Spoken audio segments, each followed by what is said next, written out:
Ayu Puspita resmi jadi tersangka. 87 korban WO tertipu, motif diduga ekonomi. Ayu Puspita telah ditetapkan polisi sebagai tersangka dalam kasus penipuan wedding organizer (WO).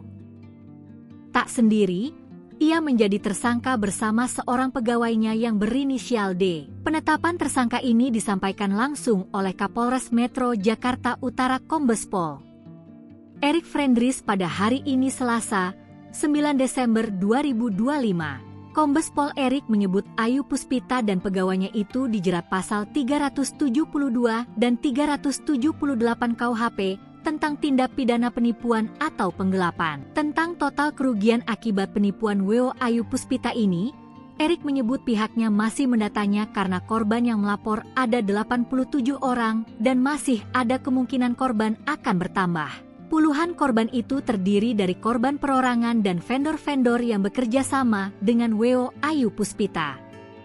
Tentang motif penipuan yang dilakukan Ayu Puspita, Erik mengaku penyidik masih melakukan pendalaman. Namun, dugaan sementara penipuan ini dilakukan karena motif ekonomi. Hingga kini Ayu Puspita dan pegawainya yang berinisial D masih ditahan di Mapolres Jakarta Utara.